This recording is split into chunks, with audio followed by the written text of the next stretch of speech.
Especially if she had that big giant gavel she was toting around. What was that? That's funny. District Debbie said that she was going to be very, very accessible to you. In fact, her quote was, "God gave me 2 ears and 1 mouth so I can listen twice as much as I speak."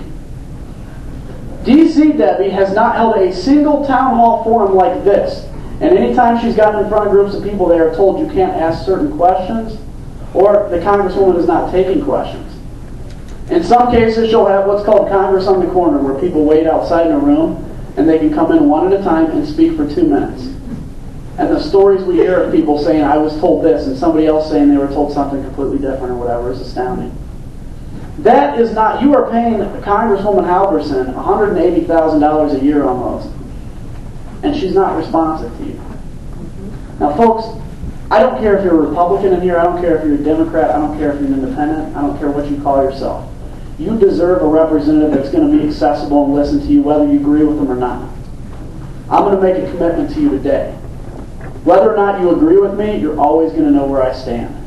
And that's my commitment to you. And I'll always give you an opportunity when I'm in office to come out and speak to me. And I think my actions have shown that. In the fall, we were the first candidate around the nation, the first challenger candidate to have town hall meetings. We had 8 of them, over 2,000 people at them. Now we're doing another round of 3. You guys are the second. Last night we had 150 people in New Lenox. This is what democracy is about. And this is the kind of representation I promise to you. Because that's what you deserve.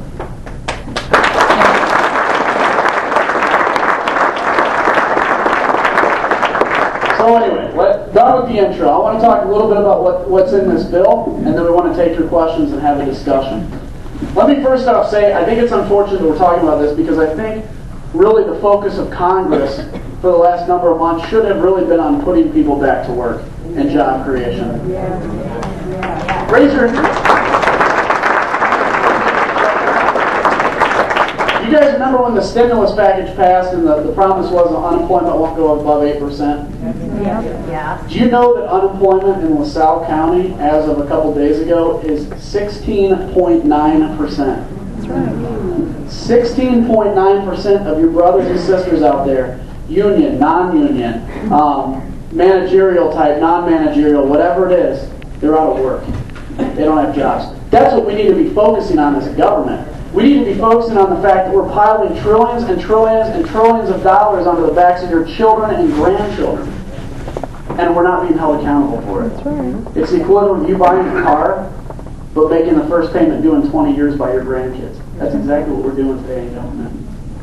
So anyway, but we did. We passed health care.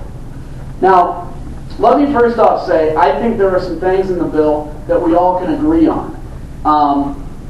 For instance, as of today, as of the signing of the bill, a student, a young person is allowed to stay on their parents' insurance plans until 26 years old. That is something that a lot of Republicans agree on, Democrats agree on. That's something we could have done without a full comprehensive bill. That's right. The other thing that really kicks in is children with pre-existing conditions, as of, I believe, today, can no longer be denied insurance. I agree with that. I fully agree with that. I agree with getting to the point where people with pre-existing conditions cannot be denied insurance, but we're going to talk about how to get to that point. But let me say, I'm interested to find out, I bet hundreds of thousands of phone calls to insurance companies have occurred today because people think that if they have a pre-existing condition, now insurance companies cannot deny it. Truth of the matter is, the pre-existing condition clause in the end that says you cannot be denied as an adult does not take effect till 2014. By the way, you start paying taxes now. That's right. You are paying 10 years of taxes for 6 years of benefits. That's to raise $500 billion. That's right. The other $500 billion comes out of Medicare.